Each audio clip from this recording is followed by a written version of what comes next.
My name is Kathy Johnson, and I was 29 years old the night my relationship quietly cracked in half without either of us raising our voices. I was standing in our kitchen barefoot on the cool tile chopping vegetables for dinner, the way I always did, methodical, familiar, comforting. It was one of those ordinary evenings that feel so safe you don't realize they're about to become a before moment until much later. The windows were open, the city hummed outside, the smell of garlic filled the room, everything felt normal. Then Benjamin came home. Not late, not rushed, just off. He dropped his keys on the counter and didn't kiss me like usual. Instead, he sat at the kitchen table with his phone in his hand, staring at the screen like it was giving him courage. His knee bounced. He looked nervous, but underneath that there was something else. Excitement. Anticipation. That was the first red flag. We'd been together 2 years, living together for 6 months. We weren't perfect, but we were steady. Shared routines. Shared bills, shared future plans that lived in half-finished sentences like, when we travel next year, and if we ever buy a place.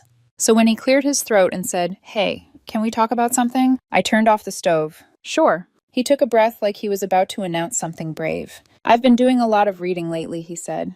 I smiled automatically. "Since when do you read?" He didn't laugh. About relationships, he continued. Specifically, polyamory. The word landed wrong, heavy, artificial. I set the knife down slowly. Polyamory, ethical non-monogamy, he added quickly, like he was clarifying a thesis. It's about emotional growth, honesty, evolving past outdated expectations. He spoke smoothly, too smoothly, like he'd rehearsed this. I think he said, watching my face carefully, that we should explore it. The kitchen felt smaller. "You're saying you want an open relationship." "It's not just open," he corrected gently. "It's progressive. Lots of couples our age are doing it now. We're young. Why limit ourselves?" He sounded like a podcast. "This is coming out of nowhere," I said. "I've been thinking about it for a while." That was the second red flag. Benjamin didn't think about things for a while. He avoided discomfort. He watched sports highlights and scrolled endlessly through his phone. He never researched anything unless it involved a new fitness gadget or crypto trend. Something inside me tightened. "Let me think about it," I said. He blinked. "Really? You thought I'd say yes immediately. I thought you might argue." I shrugged. "This is a big decision." He smiled, relieved, and leaned over to kiss my cheek. "Take your time." Then he went to shower and left his phone on the table. It buzzed. I didn't touch it. I didn't need to. The preview lit up the screen. "Miss you, baby. Can't wait for tomorrow." Study group. My stomach dropped. Benjamin didn't have a study group. That night, after he fell asleep beside me, like nothing had changed, I lay awake, staring at the ceiling, replaying every word. The rehearsed tone, the sudden philosophy, the excitement underneath the nerves. The next morning, I called my friend Maya. "He wants polyamory," I told her. She didn't hesitate. "Kathy, he's already cheating." "What?" "That's how it starts. They cheat, then try to rebrand it as growth." I called Rachel next. Same reaction. "That's cover," she said flatly. "Permission after the fact." By the third friend, I wasn't shocked anymore. "He's got someone," Lena said gently. "Probably more than one." 3 calls, 3 warnings. That's when I stopped doubting myself. I didn't confront Benjamin. I didn't accuse him. I didn't cry. I opened my laptop and searched for private investigators. If he wanted honesty, I was going to uncover it, whether he was ready or not. The private investigator's name was Daniel, and he met me the next afternoon at a quiet cafe, 2 neighborhoods away from my apartment.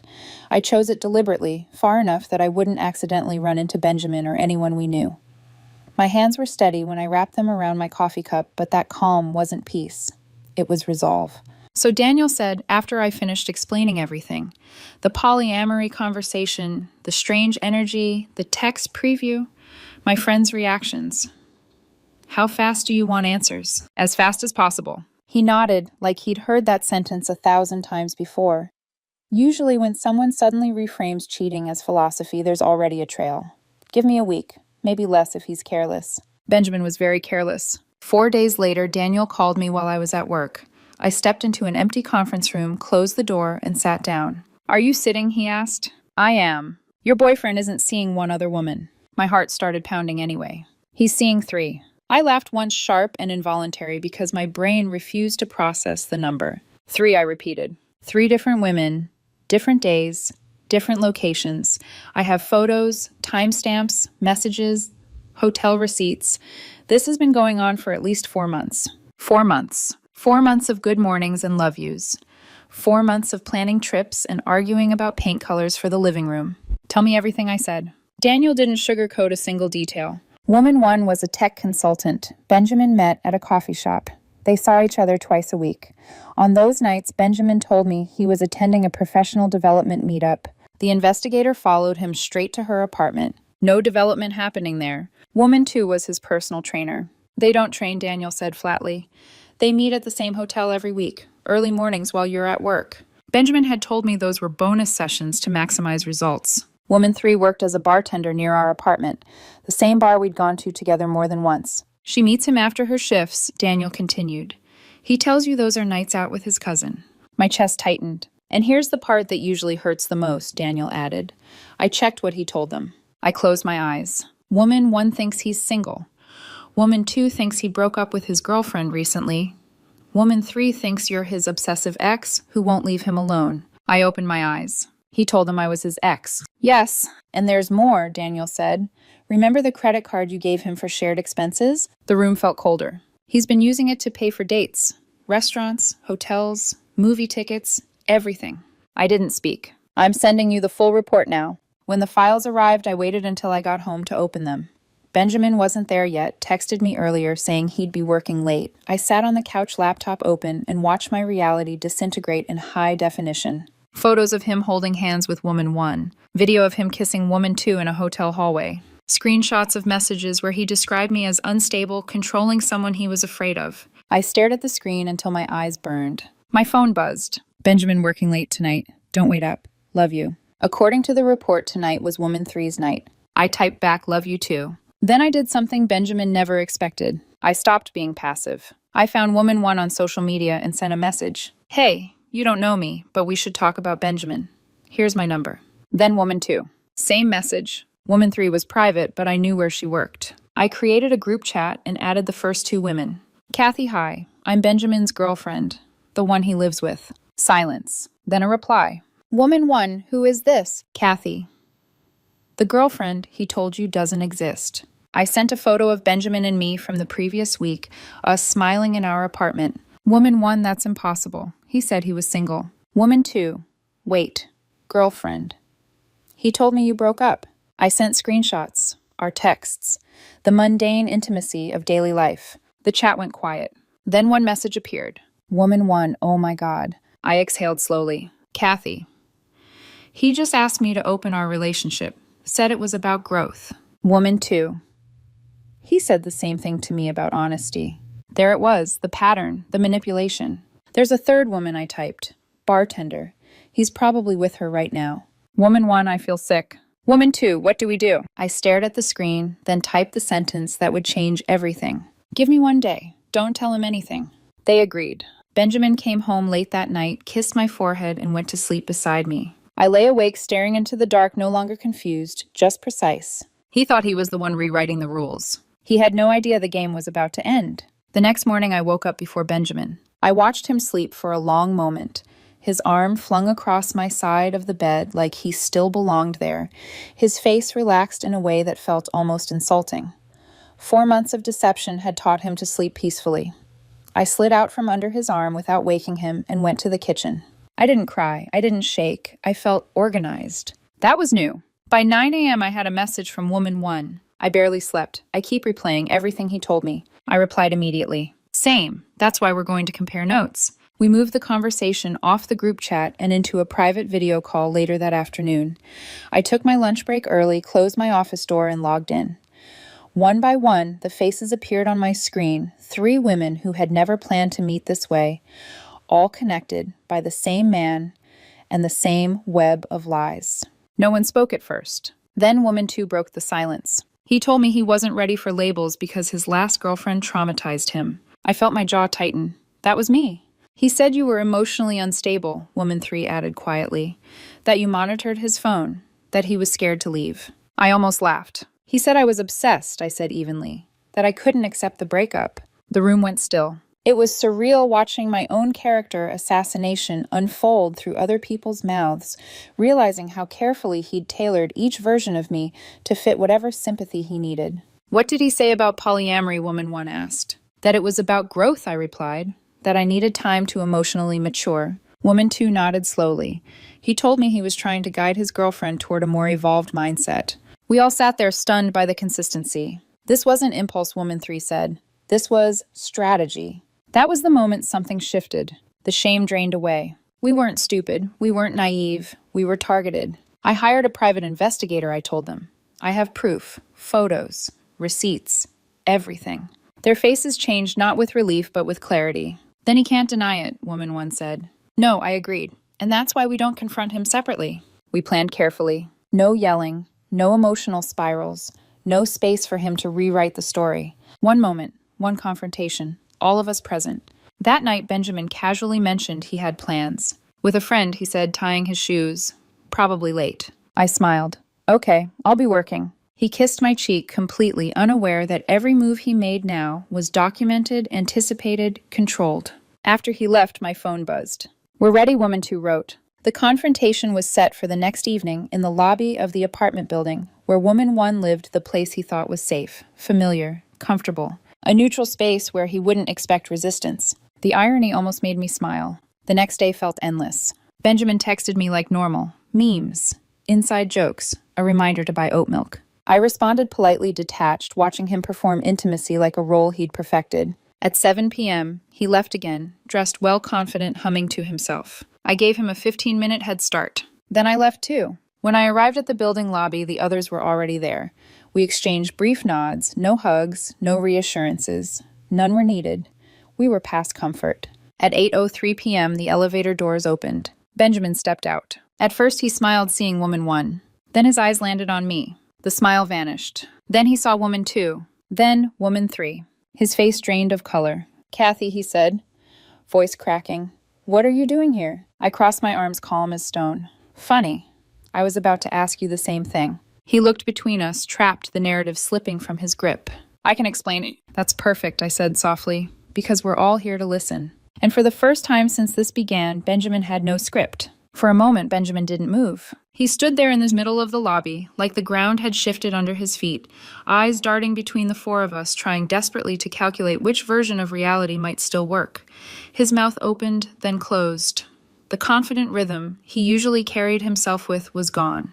This was a man who had lost control of the narrative, and it showed in every micro-expression flickering across his face. This isn't what it looks like, he said, finally defaulting to the oldest lie in the book. Woman 1 let out a short, disbelieving laugh.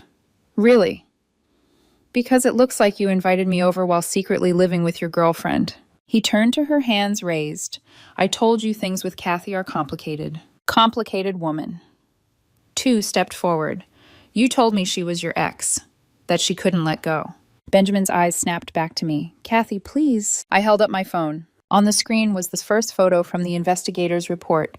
Benjamin and Woman 1 holding hands outside her apartment, time-stamped clear as day. You want to explain this? I asked calmly. His face tightened. You hired someone to follow me. That's what shocks you. Woman 3 cut in, voice sharp.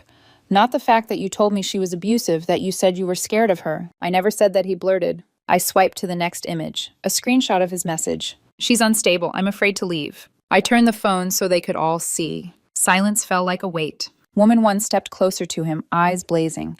You told me you'd never been in a serious relationship. You told me you wanted honesty, Woman 2 said. That you were different. Woman 3 shook her head slowly. You used all of us. Benjamin's gaze locked back onto me, panic breaking through the cracks. Kathy, I love you. I was confused. I didn't know how to talk to you about this. I laughed then, quiet, incredulous. Confused is forgetting an anniversary. This, I gestured between us. This is planning. I pulled out a folder from my bag and handed it to Woman 1. What's that? She asked. 4 months of your dates, I said. Paid for with my credit card. Benjamin lunged forward. Don't! Too late. Restaurant receipts, hotel invoices, movie tickets, lingerie purchases. Woman 2's hands shook as she flipped through the pages. You used her money. I was going to pay it back, he said weakly, when I asked. After you finished rotating through us. He turned back to me, eyes glossy now. We can fix this. Therapy. I'll stop seeing them. Oh, you'll stop seeing us, Woman 1 snapped, offended on principle. Like we're hobbies. Woman 2 stepped back, disgust written all over her face. This is psychotic. Woman 3 didn't say a word. She simply turned and walked toward the exit heels, clicking sharply against the marble floor. The sound echoed louder than any argument. Benjamin reached for my arm. Please, don't do this. I pulled away. You already did, I said evenly. You just didn't think you'd get caught. He dropped his hand, shoulders sagging. Where am I supposed to go? I met his eyes without sympathy. That's not my problem. You can't kick me out, he said, grasping at legality. I live there. Your name isn't on the lease, I replied. You're a guest, and I'm asking you to leave. He looked around the lobby, no allies, no one buying his version of events. I hate you, he spat suddenly. All of you. I shrugged. Still need you out. He stormed toward the doors, pushing past Woman 1 without another word. When the doors slammed shut behind him, the silence felt surreal. Woman 1 exhaled shakily. That was a lot. Woman 2 extended her hand to me. I'm sorry, and thank you. Same, I said, shaking it. You deserve the truth. They left one by one, each of us walking away from the same man for different reasons, bound briefly by the same clarity. I went home alone, and for the first time in months, the apartment felt like mine again. I started packing his things immediately. Not angrily, methodically. Folded clothes, boxed shoes, labeled everything. In the back of a drawer, I found his journal. I shouldn't have opened it, but I did. This is so easy, one entry read. Kathy has no idea. Each woman gives me something different. Why choose? If she finds out, I'll pitch the polyamory thing. She's too nice to say no. I closed the notebook and set it aside. The truth was no longer something I had to explain. It was written in his own hand. Benjamin didn't disappear quietly. By morning, my phone was lighting up with messages from numbers I didn't recognize. Different area codes, different tones, same sender. I miss you. You're my soulmate. Remember our first date? We can fix this. Love bombing rapid fire as if affection could overwrite evidence. I didn't respond. By the afternoon, the messages shifted. You can't throw away 2 years like this. You're going to regret humiliating me. I'll tell everyone what you did. Still, I said nothing. Then came the intermediaries. A mutual friend called. Hey, he's really broken up. Maybe hear him out. I sent her one thing, the investigators report. Just the first few pages. She didn't text back. Word traveled fast after that. Benjamin showed up at the apartment 2 nights later, pounding on the door like desperation could force it open. Kathy, we need to talk. I didn't answer. I called the police. They escorted him away, warning him not to return. As they led him out, he looked back at me with a mixture of rage and disbelief, like consequences were something he still didn't recognize. That should have been the end of it. It wasn't. His mother called next. My son is hysterical, she said, voice trembling with indignation. What did you do to him? I ended the relationship after discovering he'd been cheating on me with 3 women for 4 months, I replied calmly, while using my credit card to fund it. A pause. You're overreacting. I have a full report. Photos, videos, receipts. Another pause longer this time. Relationships are complicated, she said finally. Not that complicated, I answered. Don't cheat. Don't steal. Where is he supposed to live? With you, I said. Or one of the women he was seeing. I hung up. That night, after the apartment was quiet again, I sat at the table and pulled up the credit card statements. Every charge, every date, every hotel. Just under $8,000. I took everything, the statements, the investigator's report, screenshots of his messages to a lawyer a friend recommended. He reviewed it silently, then smiled. This is fraud, he said. Clear cut. My stomach twisted. Really? You gave him the card for shared household expenses, he explained. He used it for unauthorized personal use.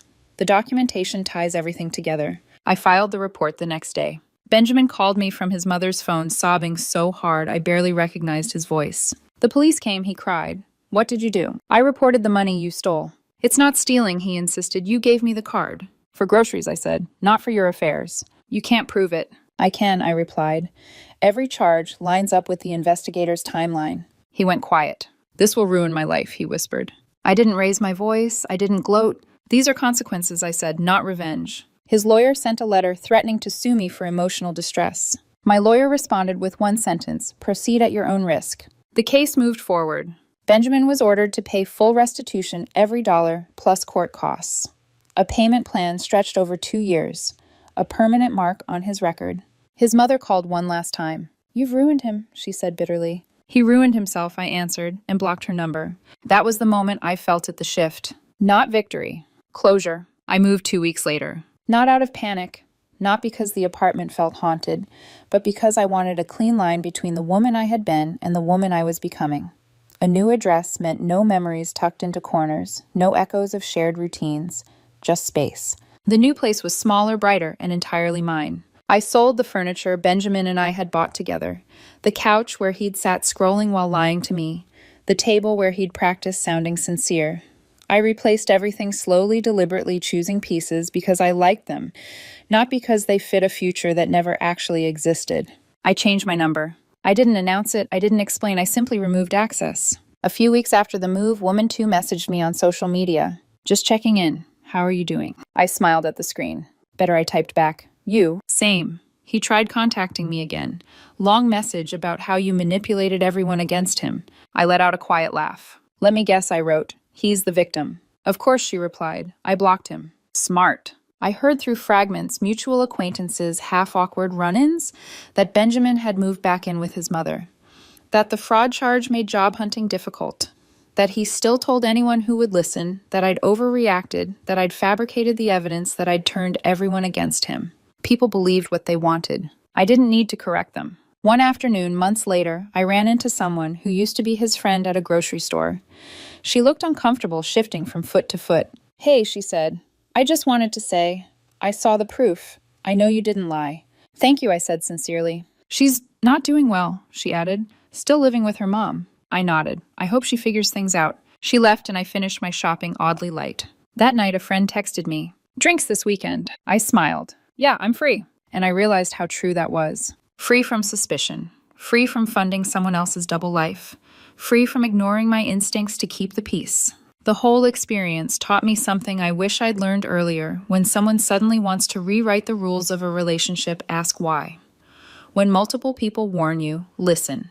And when someone shows you who they are not, through words but through patterns, believe them. Benjamin wanted polyamory. Turned out he was already living it. He just wanted my permission to keep lying. Instead, he lost his girlfriend, his home, his reputation, $8,000, and the story he thought he controlled. I lost someone who never actually loved me, and I gained my self-respect back. That was a fair trade.